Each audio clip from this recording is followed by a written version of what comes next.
ഇപ്പൊ നമ്മളെ കേരളത്തിൽ ഏറ്റവും കൂടുതൽ കേട്ട് വരുന്ന ഒരു വേർഡാണ് MDMA എന്നുള്ളത്, അല്ലെ? അപ്പൊ നമ്മൾ ഇതിപ്പോ നാട്ടിൻപുറത്ത് വരെ സുലഭമായിട്ട് കിട്ടുന്ന ഒരു സംഗതിയായിട്ട് മാറിയിരിക്കുകയാണ്. അപ്പൊ നമ്മൾ ഇവിടെ ആരെയാണ് ഇതിനെ കുറ്റപ്പെടുത്തേണ്ടത്? ആരെയാണ് കുറ്റപ്പെടുത്തേണ്ടത്? സർക്കാരെയാണോ, അതല്ല പോലീസിനെയാണോ, അതല്ല ഈ മയക്കുമരുന്ന് മാഫിയകളെയാണോ? നമ്മൾ സത്യത്തിൽ പറയുകയാണെങ്കിൽ നമ്മൾ ഇവരെല്ലാം കുറ്റപ്പെടുത്തുന്നതിന് മുമ്പായിട്ട് നമ്മുടെ വീട്ടിൽ ഒട്ടൊന്ന് കണ്ണോടിച്ച് നോക്കണം. നമ്മുടെ കുട്ടികൾക്ക് പതിവിൽ വിപരീതമായിട്ട് അവരുടെ ആറ്റിറ്റ്യൂഡിൽ എന്തെങ്കിലും വ്യത്യാസം വന്നിട്ടുണ്ടോ, അവര് വീട്ടിൽ ഒറ്റക്ക് കഥകടച്ച് ഇരിക്കുന്ന രീതി ഉണ്ടോ എന്നൊക്കെ നമ്മൾ ചെക്ക് ചെയ്യുന്നുണ്ടോ പ്രോപ്പറായിട്ട്? അതായത് നമ്മുടെ മക്കൾക്ക് എന്താണ് പ്രോബ്ലംസ് എന്ന് നമ്മൾ ചെക്ക് ചെയ്യുന്നുണ്ടോ? ഇന്നത്തെ ആളുകൾക്ക് കരിയറുമായി ബന്ധപ്പെട്ട സ്ട്രെസ്, അതുപോലെ തന്നെ പഠനവുമായി ബന്ധപ്പെട്ട സ്ട്രെസ്, പലതരം സ്ട്രെസ്സുകൾ കൊണ്ട് കുട്ടികൾ ബുദ്ധിമുട്ടുന്നു. അതുപോലെ തന്നെ നമുക്ക് വേണ്ട പോലെ ഒരു കരുതലില്ലാതിരിക്കുമ്പോൾ, അതായത് വീട്ടിൽ നിന്നുള്ള ഒരു കരുതൽ, ഒരു ചേർത്ത് പിടിക്കൽ ഇല്ലാതിരിക്കുമ്പോൾ അവർ ഇത് കിട്ടുന്ന സ്ഥലത്തോട്ട് ചാഞ്ഞു പോകുന്നത് സ്വാഭാവികമാണ്. അപ്പം നമ്മുടെ മാതാപിതാക്കളോട് പറയാനുള്ളത്, നമ്മുടെ കുട്ടികളെ നമ്മൾ ചേർത്ത് പിടിക്കണം, അവരുടെ മനസ്സ് വായിക്കണം, അവരുടെ മനസ്സ് അറിയണം. നമ്മൾ മൊബൈലിനെ കുറ്റം പറയുന്നത് മൊബൈലാണ് പ്രശ്നക്കാരൻ അല്ല, മൊബൈലല്ല പ്രശ്നക്കാരൻ. ഈ മൊബൈലാണ് പ്രശ്നക്കാരെന്ന് പറയുന്ന ഇത് 1 മണിക്കൂർ യൂസ് ചെയ്യാതിരിക്കാൻ നമ്മളെ കൊണ്ട് പറ്റുന്നില്ല.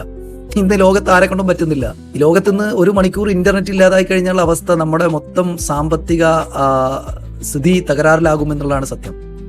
എല്ലാം ഡിപ്പെൻഡ് ചെയ്തിരിക്കുന്നത് ഇന്റർനെറ്റിനെയാണ്. അതുകൊണ്ട് അതൊന്നുമല്ല പ്രശ്നം, നമ്മുടെ കൺസെപ്റ്റാണ്. അതിനെയാണ് നമ്മൾ ചേഞ്ച് ചെയ്യേണ്ടത്. ഇന്നത്തെ കുട്ടികൾ സ്ട്രെസ് അനുഭവിക്കുന്ന സമയത്ത് ആ സ്ട്രെസ് എന്താണ്, അതിന്റെ റീസൺ എന്ന് കണ്ടുപിടിക്കുന്നതിന് പകരം അവരെ കുറ്റം പറയുന്നതിലോട്ടാണ് നമ്മൾ ഫോക്കസ് ചെയ്യുന്നത്. ഇന്ന് മയക്കുമരുന്ന് മാഫിയകളുണ്ട്, അതിനുള്ള സാഹചര്യങ്ങളുണ്ട് ഇന്ന് കേരളത്തിൽ. അതിനെ ഇല്ലാതാക്കേണ്ടത് സർക്കാരിൻ്റെ കൂടെ ഉത്തരവാദിത്തമാണ്.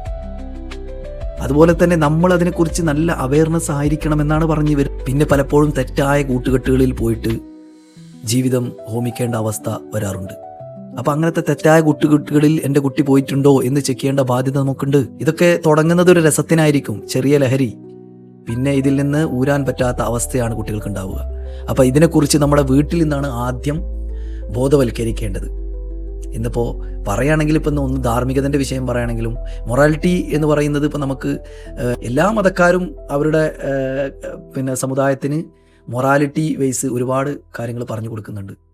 എന്നിട്ട് എന്തിൻ്റെ കുറവാണ് നമുക്കുള്ള? വിദ്യാഭ്യാസത്തിൻ്റെ കാര്യത്തിലാണെങ്കിലോ, കേരളം എന്ന് പറയുന്നത് ഇന്ത്യ രാജ്യത്ത് ഏറ്റവും ഡെവലപ്പായിട്ടുള്ള ഒരു സ്റ്റേറ്റാണ് എന്ന് പറയുന്നു. അപ്പോൾ നമുക്ക് പിന്നെ എന്തിൻ്റെ കുറവാണുള്ളത്? അപ്പോൾ നമ്മുടെ പരമായിട്ട് മെൻ്റൽ ഹെൽത്തിലാണ് നമ്മൾ പിന്നിൽ നിൽക്കുന്നത്. അതാണ് നമ്മൾ ക്ലിയർ ആക്കി എടുക്കേണ്ടത്. നമ്മുടെ വിദേശ രാജ്യങ്ങളൊക്കെ എടുത്ത് നോക്കിക്കഴിഞ്ഞാൽ ഏറ്റവും ഹാപ്പിയസ്റ്റ് കൺട്രി എന്നൊക്കെ പറയുന്ന രാജ്യങ്ങൾ എടുത്ത് നോക്കിക്കഴിഞ്ഞാൽ അവരുടെ വിദ്യാഭ്യാസത്തിന് കൂടെ അവർ പ്രാധാന്യം കൊടുക്കുന്നൊരു വിഷയമാണ് മെൻ്റൽ ഹെൽത്ത് എന്നുള്ളത്. അപ്പോൾ ഇതിന് വളരെ പ്രാധാന്യമുണ്ട്.